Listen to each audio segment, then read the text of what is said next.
Hi, everyone. I'm Ed Slott along with Jeff Levine, and welcome back to the Great Retirement Debate. Jeff, we're in Season 5, and what are we kicking it off with? I think today we're going to discuss AI. We're going to ask the question, can AI, or maybe should AI, replace your advisor? Plot twist, it's not really us, it's AI. All right, Ed, so what do you think? Well, there's a lot of information out there, no question about it. I am not by any means an AI expert. I think with AI, working with a lot of financial advisors, it can help them with a lot of administrative type tasks to speed up the process and make it a better client experience. But like with anything, even with tax planning and actually doing tax returns, you need somebody that knows what's supposed to come out to be able to see, does this make sense? Is this even valid? So there's a point for it, but you've got to watch it because from what I see, for example, I see things where AI only tells you what you ask it. Mm-hmm. You say, am I doing a good job? Oh, you're doing the best. There is definitely a sycophant nature right, to the AI system, and that's a built-in. It's almost like junk food is created to make you want more junk food, right? Yeah, tell me more. I'm doing great. Oh yes, your investments are up 300%. That's right. Now great. Now you want to pay attention to the AI more. So yes, I think that is one of the major issues that the research has uncovered is that it does tell you a lot of what you want to hear, even if what you want to hear is not correct. I think, but Ed, one of the things that to me is the most problematic, right? Like there's the technical element of this, right. and we'll get there. But there's also a huge component of advising that is not technical based. It's behavioral finance. It is psychology. It's understanding nuances of an individual's, personal perceptions. And look, and I've read the articles of in the future you're going to be able to talk to your AI. Your AI is going to be able to look at your face and go, oh, that person's not really telling me the truth because of the way their eyes are moving or the way the wrinkle is, and the AI is going to be able to interpret. Like maybe you just had a twitch in your eye. Like there is a lot of this where a human advisor, humans still connect best with humans. That is I agree. A built-in biological thing that is going to take thousands, if not millions of years to change in the way our genetics play out. So I think ultimately there is that role for the advisor where it's about more coaching, right? It's less maybe about finding that perfect technical answer. And I don't think AI is there yet.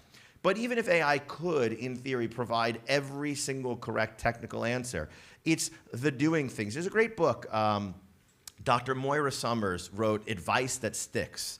For anyone who hasn't read it yet, I would strongly suggest that they do so. And she was a physician who basically was frustrated with the fact that people weren't taking the medical advice. And she looked and started getting into finance and whatnot. And I think, don't quote me on this, and this statistic is directionally accurate. I think it was something like 80% of financial advice, she said, goes unimplemented. If it's not 80%, whatever it is, directionally, that's the idea here. And part of the reason is because you leave people to their own devices and things go away.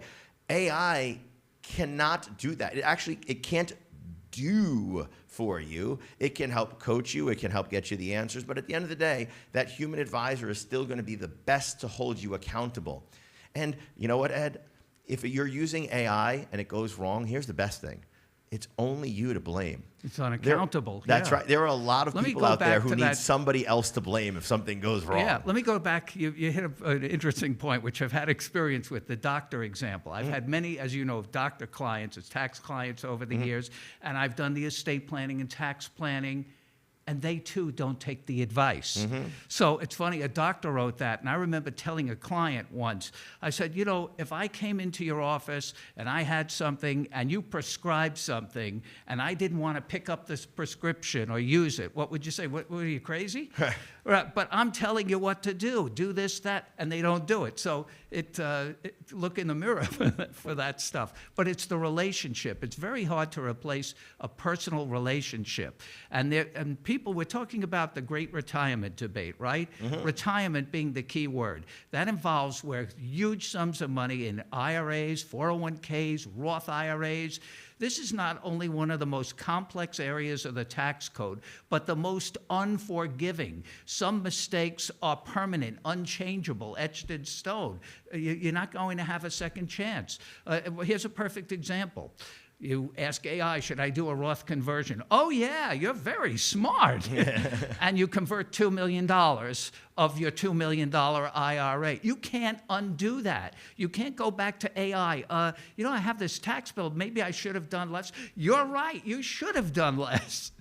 I liken this AI revolution almost to the rise of robo-advisors about 10 or 15 years ago. About 10 or 15 years ago, there was this great concern on the part of financial advisors that robo-advisors were going to replace them, or that they were going to have to work for a large part for like 20 basis points, meaning like 0.2% to be equivalent to the robo-advisors. And what ultimately happened was the technology behind the robo-advisors was awesome, but the adoption wasn't there, and what you ended up with was most of the robo-advisors were actually purchased by human advisor firms who said, that technology is awesome. If we use that, think of how much more we will be able to help our clients. Think of how much deeper we'll be able to go. Because now we don't have to spend all of our time trading. We can actually use it to do things like help them to go deeper with their tax planning,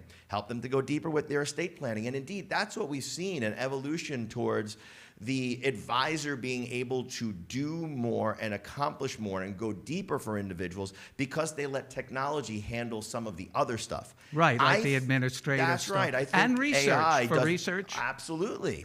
So I think AI ends up doing a lot of, it has a similar progression. Does AI replace your advisor? No. But I do think that AI is going to empower your advisor to do in 10 years 2-3 times the types of work that they could do for you today, because they're able to spend their time doing those things that only they can do uniquely well. Right. AI is a cool tool where it is useful.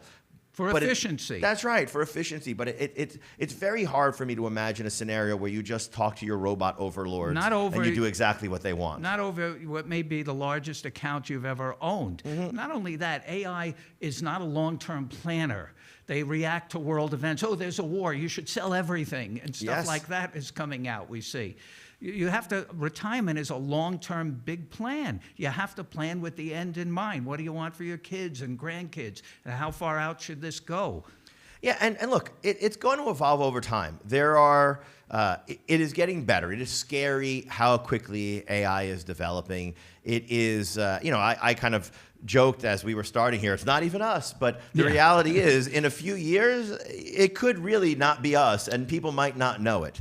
But we are not there yet. AI, the research still shows when all the financial journals and whatnot, when they go and they do peer-reviewed research and they ask AI questions and they do the analysis of how correct is it, it's still not there yet. But it's also user error in a lot of cases. Garbage in, garbage out. Garbage in, garbage out. Yeah, you have to know what to ask for years. That's the key. You've got to know to ask the right questions. And eventually, maybe AI will get there too and say, "Did you mean to ask this?" But we're just not there. For years, I would tell people one of the most important skills you can have is to be a good Googler.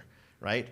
Today, it's to be a good user of AI, to prompt it correctly, to ask it to answer in the right capacity. And in that vein, AI is very strong. But the idea that it's look, I think here's my ultimate argument, or where I ultimately reside on this, Ed, because I know we've got to come to a decision here. For me, AI, artificial intelligence, is still no replacement for AI, actual intelligence. Oh, right? That's a good one. And ultimately, I think there's room for both. Yes. AI just continues to be a tool that empowers us to do more, better, and deeper. But your human advisor is still your human advisor, whether that be a tax advisor, a financial advisor, a legal advisor. I don't see any of those professions going away anytime soon. Even more true, like I said, with a retirement account, because it's loaded with tax planning and tax strategies and tax rules. They're very complicated and they're always changing. All right, Ed. Well, my AI is telling me that it is time for us to wrap up this episode. What do you think? I think AI is telling us we did great. All right. On the great retirement debate, we believe the best decisions come from hearing both sides of the conversation. Better knowledge leads to better decisions, and better decisions can lead to better outcomes for you and your family. And that's the mission we have here, and we're committed to every day. See you on the next episode of The Great Retirement Debate.